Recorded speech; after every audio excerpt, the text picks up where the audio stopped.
we don't have to wait until Christ's second coming in order to overcome death.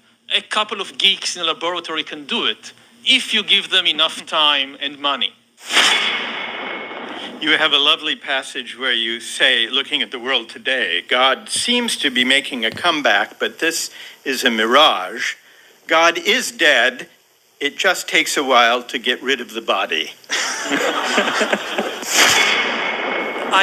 I don't think life has any meaning. So in that sense, it's not a strong counter-argument. I know that many religions and philosophies have based the meaning of life on death and what happens after death, but I think these are all fictional stories that people have invented through history. They are not the truth. Because throughout history, death was kind of the great equalizer.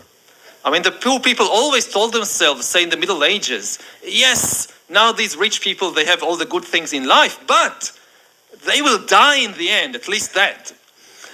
Just think what it means to be a poor person in a world when you die, but the rich continue to live young and beautiful forever.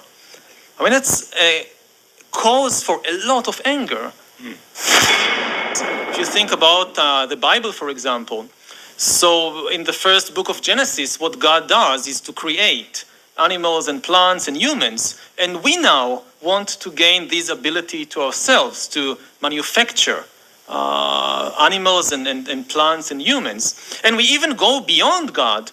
I mean, even if you believe in the Bible, the only thing the God of the Bible managed to create is organic beings. He managed to create the cows and the tomatoes and the giraffes and the humans, all organic. Now we try to go beyond the God of the Bible and create inorganic life, something he never managed to do, either according to the Bible or according to biology. For 4 billion years, all of life was organic, and now we want to create inorganic life. That's really, divinity is not far enough to describe what we are trying to do. The soul and the afterlife and things like that, the main task of God was to ensure agricultural production and victory in war.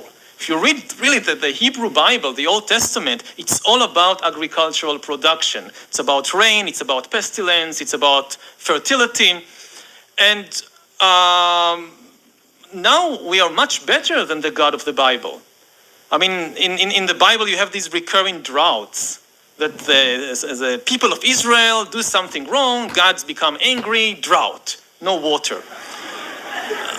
But now Israel has built, in recent years, a huge desalinization factory on the shores of the Mediterranean. And most drinking water in Israel today actually come from these plants, from these factories. So we can make God as angry as we like. I mean, he can stop the rains. We don't care. We still have water because science has managed to go way beyond the expectations of the ancient Hebrews. I think the most interesting place today from a religious perspective is Silicon Valley. My bet is this is where the new religions of the 21st century are being created, will be created, and these will be kind of techno-religions, religions based on technology, religions that make all the old promises of Christianity and Judaism and Hinduism and so forth. They will also promise happiness and prosperity and justice and even eternal life, but here on earth with the help of technology and not after we die, with the help of superhuman beings. And in a way, I would say that we've already seen the first big techno-religion in history in previous century, and this was socialism. Nationalism breeds conflict and war with other nations. It's still a danger in the 21st century, but in the 21st century, the much bigger danger is that nationalism will prevent us from countering the global challenges that characterize this century. There is no nationalist answer to global warming. You cannot solve it on a national basis, which is why nationalists, at least sometimes, tend just to deny the problem. There is no global warming. And similarly with disruptive technologies, like bioengineering or artificial intelligence, you cannot confront these problems on a national basis. If you have a ban in the US on genetic engineering humans, it won't be effective if China or Korea is not on board. And very quickly, the US will break its own ban because nobody would like to stay behind. You must have global cooperation to confront these challenges. And this is why I think nationalism in the present context is very problematic and dangerous. It doesn't mean that we won't go along that path. Humans don't always do the right thing.